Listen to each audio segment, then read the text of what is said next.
All right, sir, whenever you are ready. Good morning, fellas. My name is Mike Riley. I work out at TCI 756. I run their warehouse.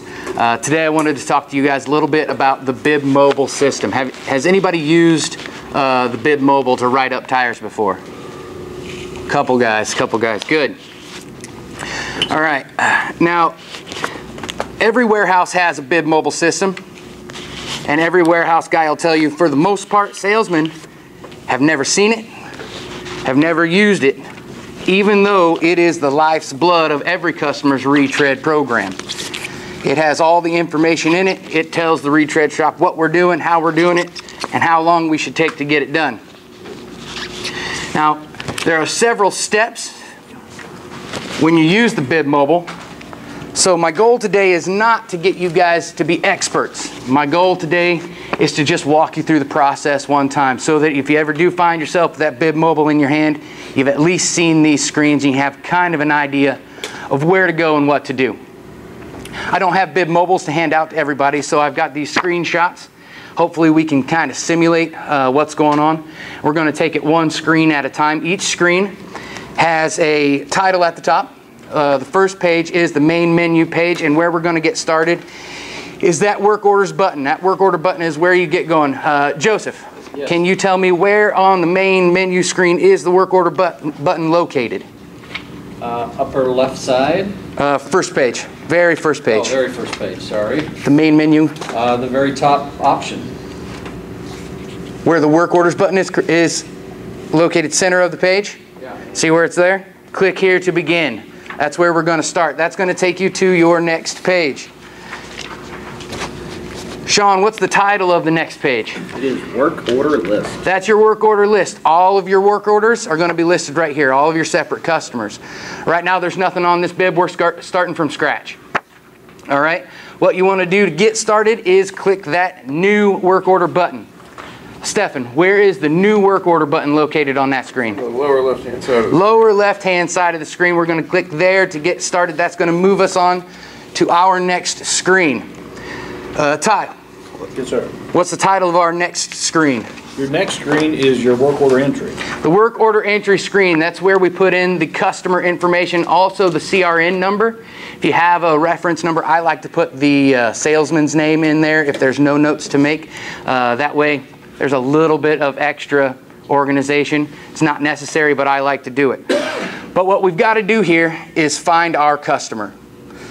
Chris, where is the customer button located on our work order entry screen? Upper right-hand corner. Upper right-hand corner. We're going to click that button. It's going to move us on to our customer's screen.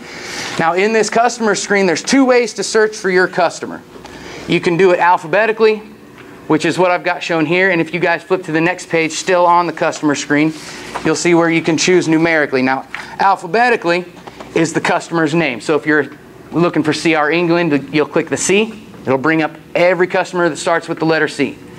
If you don't know your customer's name, if all you have are some initials on a tire, but you do know that customer's customer number, you'll tap on the first digit of that customer number. So if it starts with a 7, you tap a 7. And it brings up every customer number that starts with a 7. Now, for all intents and purposes, go ahead and turn to the next page, still on the customer screen. We're going to use this FedEx Express. So you'll click on that FedEx Express to highlight it, and then you'll click the return button. Evan, where's the return button located on that page? The bottom right-hand corner. Excellent.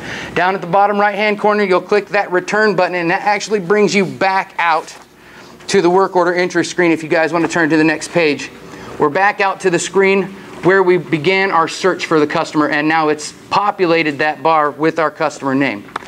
Now that we've got our customer located, we go on to our next step. We want to add the tire that we've got sitting in front of us. Mike, where's the add button located on that page? Lower left-hand corner. On the lower left-hand corner. Now that add button is going to take you to a screen called the casing entry screen. Is everybody on the same page with me? Casing entry? Yep. Excellent. A lot of information goes in on this page. You're going to enter in the make, the series, the size, the application, and the tread style that you want for that particular tire. I just threw one in there. It's a Michelin XZE 225 70 19.5. The application is important. The application dictates what goes on with that tire. If you list it as a city application, those specs are going to be real tight. Maybe only one nail hole, maybe only one time being retreaded, 48 months, 60 months, somewhere in there, not very old. If you click down to that severe use, it's going to open things up more. You'll get a shoulder repair. It'll let you do a section. You can retread 3 or 4 times instead. You can go even further to a yard application. Yard application has no lifespan. The tire was made in 1978 and you can still put rubber on it if it'll hold rubber. As many nail holes as you can put without having to overlap patches. The application is very important. A lot of customers tighten those up because I've seen where a customer pays more for the repairs in the tire than for the actual retread that's on it. And nobody wants to do that. No. So make sure that, and the bib will only allow you to do what the customer specs say, but almost everybody has that yard option, so you got to be careful. Because if you click yard by accident, all of a sudden your customer's paying double for a 19.5 tire and they're going to yell at you for it.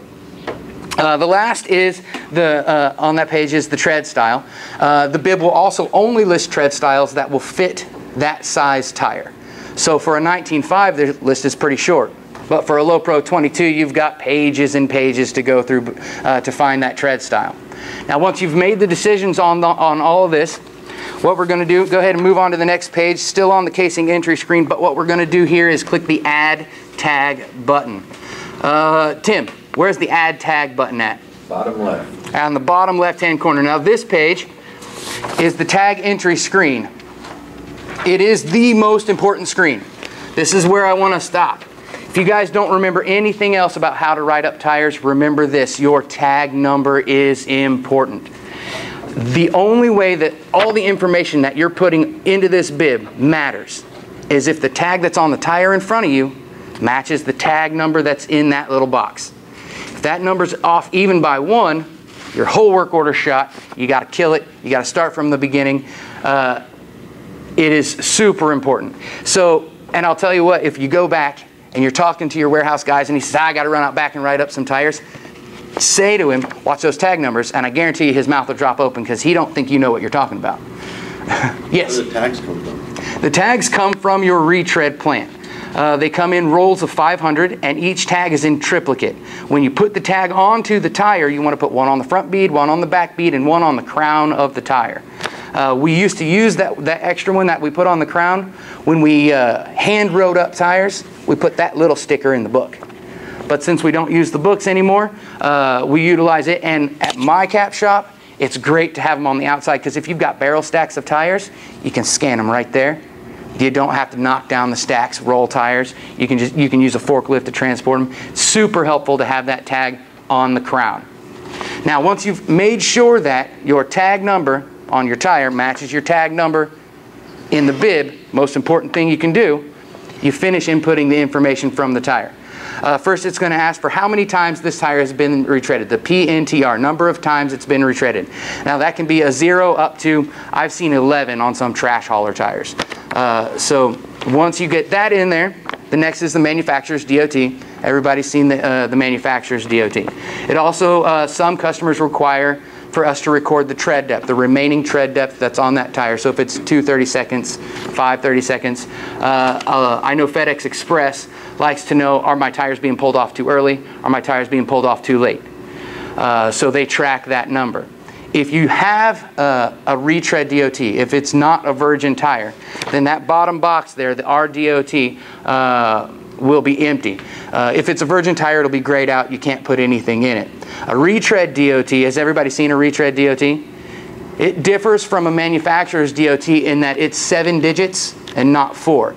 The first 3 are letters, the last 4 are numbers. The first 3 letters refer to where it was made. Each retread plant has its own call letters like a radio station. My retread plant is CDE. So for example, a retread DOT from my shop would be CDE 0414, week 4 of 14, made in Hudson. All right, once you got everything input, On that tag entry screen, go ahead and flip to the next page. Still on the tag entry screen, you want to click that Save button. Sean, where's the Save button at? Bottom right-hand corner. Bottom right-hand corner. When you click that button, you'll see a little hourglass come up. And once it saves it, all that information goes away, except for... That's 10 minutes, my brother.